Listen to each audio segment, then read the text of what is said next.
We are heading into this holiday season. I know some people are saying it's coming too soon. People are jumping to Christmas too fast and it's too much too soon. And I know that my sense of it is that we are so desirous of the light and the possibility that exists with the holiday season that sometimes it feels like we want to start even earlier this next year. And so we're really grateful about where we're headed and for Thanksgiving. And I wanted to launch us off today. I guess logically I could have waited till next Sunday, but I wanted to launch us off today with a message about gratitude and gratefulness. And a lot of people are asking us already about when are the Candlelight services. So we do want to let you know that if you're planning to travel for the holidays, we are going to have a Wednesday night, December 18th, a Candlelight service at 7 p.m. There they all are.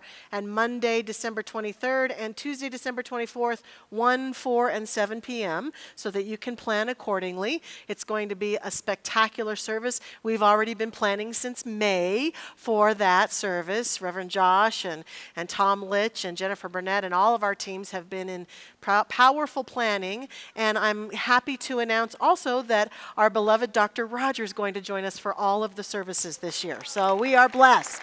We feel very blessed by that. Very, very blessed. And we have a great Thanksgiving planned, and that service is also very spectacular. And it's in alignment with what we want to talk about today. My message is titled Fullness. And it's great, meaning G-R-E-A-T, and then fullness, because it's got a kind of a double meaning. It's about being grateful, but it's an acknowledgement that our deepest sense of gratitude, I think, comes when we're feeling fulfilled, when we feel the fullness of life expressing through us and as us and in us. We are more able to access that sense of thanksgiving and joyfulness and gratitude.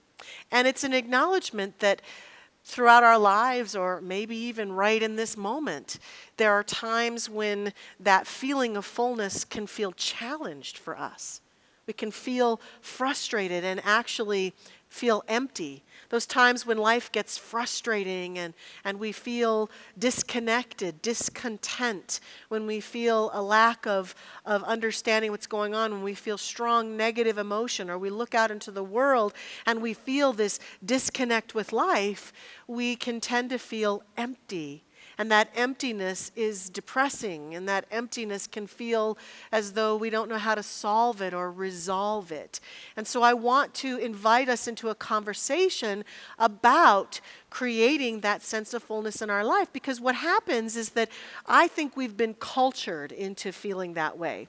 Most of us have grown up and have developed habits where we have learned to look out into the world in an attempt to solve that sense of emptiness when it shows up, if it shows up.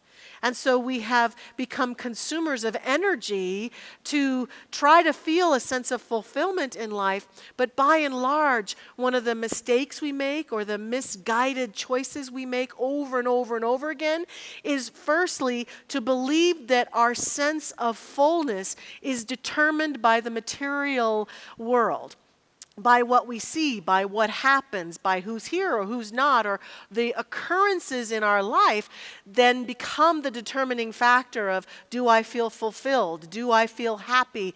Do I feel connected or not?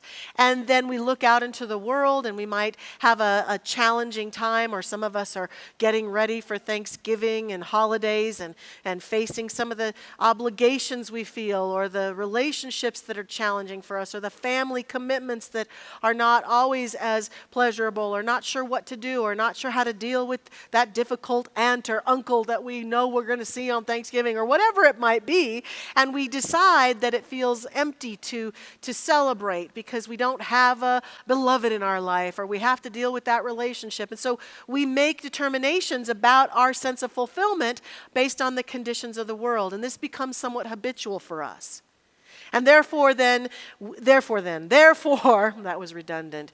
Therefore, we then seek to find fulfillment in that world also. And we might fall into habits of attempting to feel a greater sense of fullness through other people and our relationships with other people, clinging to other people and whether we feel loved or not, through things in the material world, acquiring stuff that makes us feel fulfilled, through the things we buy or the home we have or how our life looks, through substances such as food or drugs or alcohol or certain relationships or certain experiences in life that we can say, if I could just have that, then I could be happy and feel fulfilled. And so I want to start out today with this conversation about fulfillment from the assumption that there's this habit that we get into, but truly, I don't know if you've noticed, but I've noticed none of that ever really does the trick. None of it. It can provide a temporary sense of joy and happiness, but because of its temporary nature, this world of form being the most changing world, the most changing aspect of the universe, it can only last so long. I think that there's an illusion of emptiness going on that is prevalent in our souls at times in this world. The illusion of emptiness is what our teaching seeks constantly to invite us to consider and rise up out of. And that illusion of emptiness can continue to be fed if we're not careful. What I mean by the illusion of emptiness is that our teaching teaches us that there's a power and a presence in this universe. We believe that whatever God is, that it's a presence that is everywhere, available to and through and as all of creation. And it is right here where we are. And we believe that that presence is always here, no matter what's going on out there. No matter what the world of form, no matter what the conditions hold for us right now or on Thanksgiving Day or on any day, this world of form or this world of the divine is always filling us up. When I was meditating about this past week, I kept imagining myself as this sacred container that at the core of my being is always being filled and flooded with the divine essence, always being sourced by the divine essence. And even when I feel the illusion of emptiness, I recognize that it's just an illusion because I'm always being filled up from that inside out. Now, I may not always feel it, may not always sense it, but there are tons of things like that go on. Like right this very minute, you and I are sitting on this beautiful planet Earth, and it is spinning around at approximately 1,100 miles per hour, according to Alexa. She told me that. She sourced my talk. The source of this talk was Alexa today. Can you feel it? You can't always feel it. You can't always feel the spinning of the earth. It may take a willingness to go outside and lay down and look up at the sky, at the night sky, and watch the stars moving, or even watch the weather patterns. You can kind of get a sense of it from the movement of the weather, but not even. You can watch the sun as the earth spins. You can get a sense of it if you get really conscious of it. But all the while, it's happening. Just because you can't feel that indwelling energy of life pouring through you doesn't mean it's not there. Doesn't mean it's not happening. And so I kept envisioning that filling up going on all the time, and I realized that the magicians have a trick that they do. It's the cup that fills itself magically. I've seen magicians take a drink and then they set the cup down and then the cup just magically fills up. And I realized that's us. That's each one of us. No matter how much we've fallen into the illusion of emptiness, we've told ourselves, well, because I haven't quite gotten this, or this isn't happening, or I feel depleted, I feel as though my life energy has been sucked dry by the things that are going on out there in the world. And we can look out into the world and feel this deep emptiness and discouragement about things we see. Like this week, sending our love for the school shooting, another school shooting. We can feel very emptied by the world that's going on out there and what's happening, and not feeling very fulfilled, not seeing the love because we're looking for it out there, when all the while that inner cup is just filling up. And it's from this inner place of rejuvenation that we can find our compassion and our love and our creativity and find all that we're seeking. But we've become accustomed to looking out there for our fulfillment, and so we're missing it. We're not feeling it entirely, but all the while it's there. I love that example that we've heard for eons of the difference between the pessimist and the optimist, and a cup of water and saying, okay, it's half filled. Is the cup half filled, or is the cup half empty? And that kind of determines whether you're a pessimist or an optimist. I think the reality of it is actually this picture, this image that I like. There's half air, half water. Technically, the glass is always full. Right? Yeah. Technically, the glass is always full. I like that image for a lot of reasons, but I like it because I'm going to look at you right now and say, no matter what is going on in your life, no matter how empty you've arrived here today, or how full you've arrived here, technically, you're always full. Technically, that energy is always moving up and in and through and as. It's never depleted. It never goes away. No one can take it from you. You can't be robbed of it. But what I acknowledge is that we can sometimes lose our ability to feel it. But it doesn't mean it's not there. So how do we feel it? We then have to live a life where we begin to embrace our fullness, to consciously embracing the fullness of our life every single day. And I believe that the full embrace of that fullness has to do with the heart. It has fully to do with the opening of this heart space that is the seat of our emotions and feelings and that divine presence. And therein lies one of the greatest challenges for us in our world and in our culture, is that many of us have been trained out of feeling our feelings and emotions. We've been taught not to feel our feelings and emotions. We've been taught mostly to hide our feelings and emotions, to push them down, to deny them, to only share them in certain conditions or circumstances. And so many times we've disconnected from our heart space. Or we've had bad times and challenging times and painful times, and we feel that the only thing that's there in that space is negative and painful and hurtful. And by gosh, we don't want to feel that. We only want to feel the good stuff. So it seems as though it's a wise decision to just not feel it all. And so we've lost touch with our heart, and therefore this automatic floodgate of the divine. And so part of embracing great fullness is to become willing to be in touch with the heart and with the emotions. And it's a risky choice, but an important one. I created this list a while back, 10 ways that you can know if you're somebody who's been challenged by this, who has a challenge with being fully in touch with the heart, of opening the doorway of the heart and letting the floodgate flow through you. And it's sort of like a David Letterman top 10 list, although I don't know that it's as humorous, because as I read it, I have had times in my life when I've been every single one of these things. So here's some ways you can know if this might be a challenge for you. People push your buttons a lot. It's one way to know. Your buttons get pushed. You rarely cry, and you're proud of it. You have a hard time saying, I love you. You rarely laugh. You criticize those who are so emotional. You're irritable and stressed a lot. You have relationships in your life where it's like, well, I'm not talking to them. We don't speak anymore.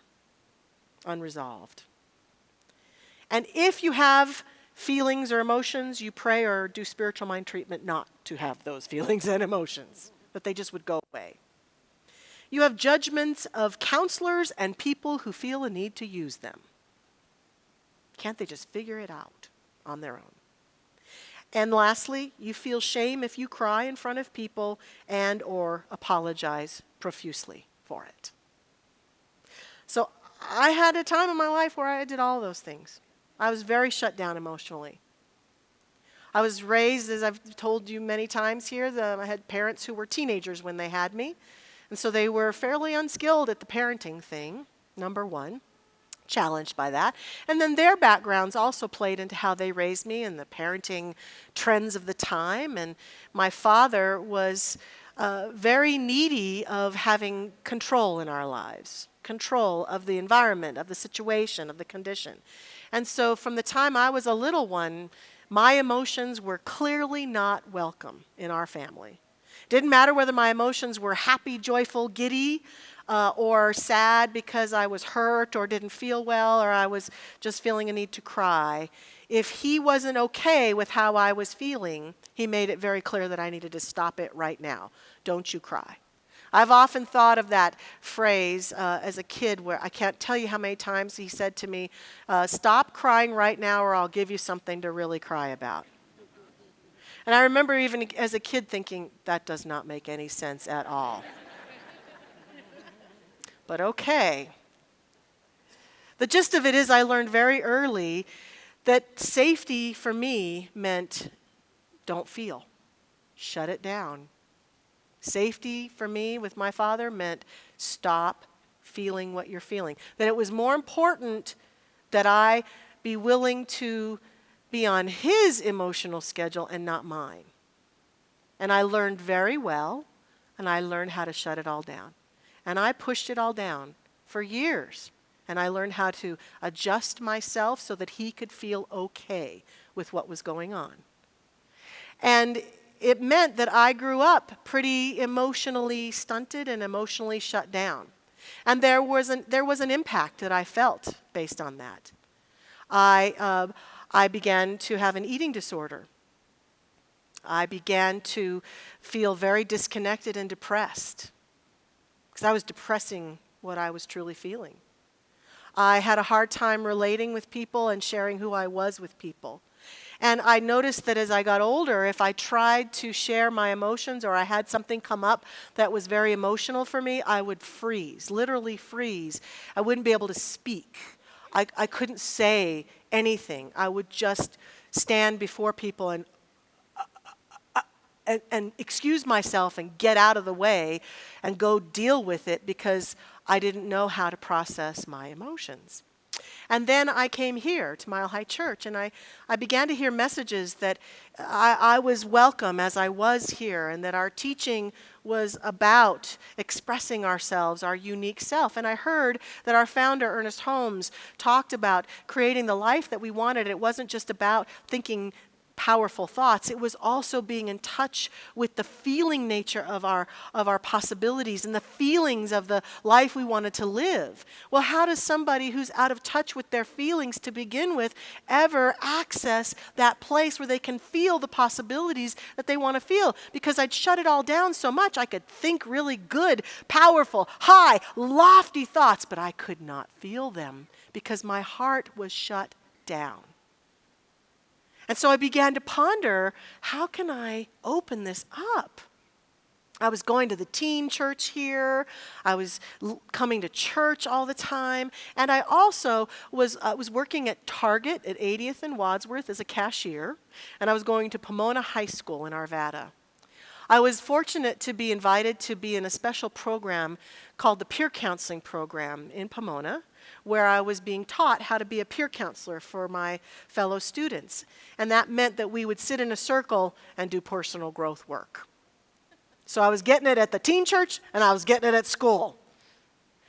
And there was one particular end of the class where the guidance counselors decided to gift all of us students by writing a limerick about each one of us. So they went around and they shared the limericks, and they got to my limerick. And here was my limerick. There once was a girl named Michelle. Her smile rang out like a bell. Target customers would come in just to see her grin. Over Pomona, her charm weaved a spell. Beautiful limerick, right? I broke down crying. Just started crying. The ugliest, snottiest, teariest cry you can imagine. And I was just like, I was feeling deeply ashamed and embarrassed because I couldn't control it. It was like I was broken open by that silly limerick. And my guidance counselors and my fellow peers just sat there and watched me cry, just let me cry. I could feel their presence and their caring as I cried. They didn't appear to be judging me or making me wrong, but I had a good cry. And finally, one of the counselors said, "Michelle, what are your tears about?" And I said, "That's not a real girl. That person in that limerick doesn't sound real. She sounds fake and phony, something out of a fairy tale.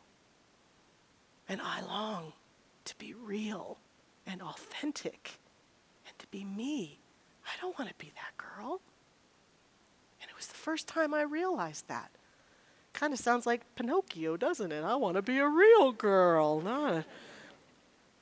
But it felt like that. Something opened in me at that moment. And I said, it's time to get real. It's time to wake up. And what I knew is that meant that I had to become willing to be in touch with my heart. I had to wake up and allow myself to risk showing up as my authentic self. And that began a journey for me. A journey that was full of the ups and downs on the roller coaster of emotionality and feeling, but a journey of fulfillment like nothing else. Because what I began to notice is that as I allowed myself the privilege of feeling my deepest emotions and sharing them in safe places with safe people and being willing to let go of shame of being an emotional being, I also began to feel the fountain of the divine that was seeking expression through me. It took almost daily work, and it still takes almost daily work. And that is the place that gratitude holds such an opening for us. It's like a key that unlocks the door to our heart and therefore unlocks the door to that emotional beingness that we are. And I fully admit that it comes with the greatest connections in the world and the deepest sorrow. Because to feel it all means that I get to feel the joy of life in the most profound ways, and I feel the pain and the suffering of my fellow humans on this journey, here in our community and out in the world and all of that. But I'll tell you what, I will take it over that shut down, unable to feel her life and her source. I will take the fullness of what being human offers from the heart space over the shutdown any day. Any day.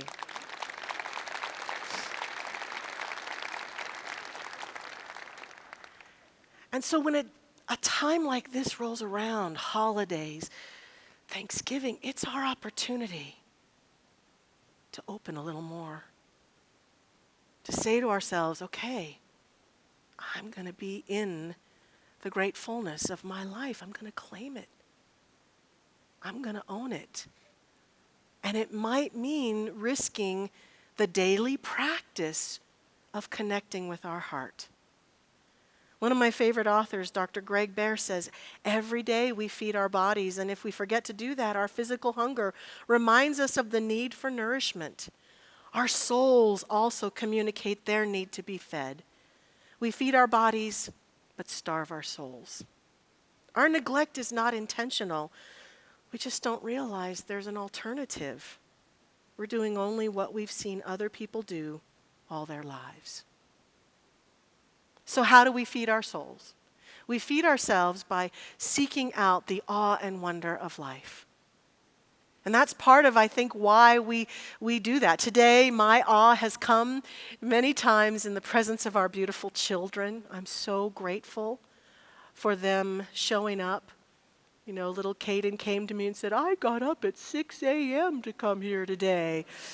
It was like, thank you. And thank you to the parents and those of you who support them. They're just beautiful. So it's putting ourselves in a position where we open our hearts to the beauty of children, the beauty of the weather, and the beauty of this earth, and the beauty of people that we see everywhere we go, and the rich tapestry of glory that is available in this human experience, that we seek it out every day. And so that is why people go into gratitude practices and become willing to set alarms, every hour, every 2 hours, every 4 hours, alarm goes up and I just stop and say, what am I grateful for right now? Just to practice awe and wonder, looking at my life through the eyes of awe and wonder and gratitude. That's why people choose to do gratitude journals, ending the day with a willingness to look at what happened today that I can be grateful for. That is why people seek not only to walk through the terrain of gratitude with the things that they love and can point to that were awesome, but seek to go deeper and even become willing to look at the challenges of life and say, how could I be grateful for this? What gratitude can I bring forth out of this challenge that I'm facing, or this thing that's not going the way that I want, or this person that I feel challenged by? Because they understand, people understand that by accessing that place within us, we are more fulfilled and we have access to the true power and life that is within us. And that we can do this. The part of us that says, I can't do this because I'm too empty, it's an illusion. We can lead ourselves through these daily practices into a greater sense of fulfillment. I invite you to try something with me right now. You can close your eyes if you want, or you can have your eyes open. But just for a moment, think about the condition or situation in your life. There may be more than one, but just choose one for now that you would most like to see improved. That if I could wave a magic wand right now and it was gone, or it was better, or it was the way you really want it to be, just think about that. And then give it a number on a scale of 1 to 10, with 1 being it's kind of irritating and frustrating that it's not the way I want it, or 10 being it just is driving me crazy. It's so painful and uncomfortable that I can't get this, or this isn't the way I want it. Just give it a number in your mind from 1 to 10. And then join me with a breath into the heart space and become willing to be open to a way that you could be grateful for that situation. Now, before you shut down too much, here are some examples. I could be grateful that it's not worse than it is. I can be grateful that there are people along the journey with me who are supporting me. I can be grateful that I'm even willing to look at the possibility of how gratitude could play itself out in this situation. I could be grateful for who I'm becoming, the strength and the deepening and the growing that's happening in me because of this situation. I can be grateful that there's a time when I know it's going to be complete. I can be grateful for a lot of things. It's not that we're using this to push this event down or this situation down and not feel it. It's that we're using this activity of gratitude to just up-level our sense of being with it from our fulfilled space versus our empty space. So feel the potential of being grateful for even a little bit of something around this challenge. And now go back to the scale, 1 to 10. Feel into it. Did it improve even one bit? Did it go from a 10 to a 9 maybe? Or a 8 to a 6? Did it shift at all? Because what we begin to see is that when we open the door to that gratitude and allow that wellspring of life to find its way through us, It's not that the problems magically go away. That's not what we're seeking to do with this. What we're seeking to do is to bring the best of us. What we're seeking to do is to bring the light that we are. What we're seeking to do is to bring the fulfillment of who we are and all that we know and the creative energy of our life to bear upon these problems. And what I know for sure is that you and I cannot solve the things that are bothering us about our life or the life we share together from our emptiness. From our illusion of emptiness, we can't go anywhere. We're stuck. It is only from that willingness to practice a bit of gratitude and awe about our life and the conditions that we're in, that we bring the fullness of who we are to bear upon the challenges and problems and puzzles that we are facing, to create profound solutions and possibilities, and to bring ourselves forward from that place of fulfillment towards the good that we seek to experience.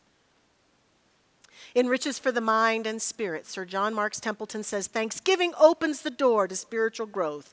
If there is at any day in our life which is not Thanksgiving Day, then we are not fully alive. Counting our blessings each morning starts a day full of blessings. Thanksgiving brings God's bounty. From gratitude comes riches, from complaints, poverty. Thanksgiving opens the door to happiness. Thanksgiving causes giving. Thanksgiving puts our mind in tune with the infinite. Continual gratitude dissolves our worries. I invite us to open our heart, to allow gratitude and awe to be the practices that unlock that door, and the fullness of who we are begins to have its way through us, and that this day, every day, Thanksgiving Day, is met with our great fullness.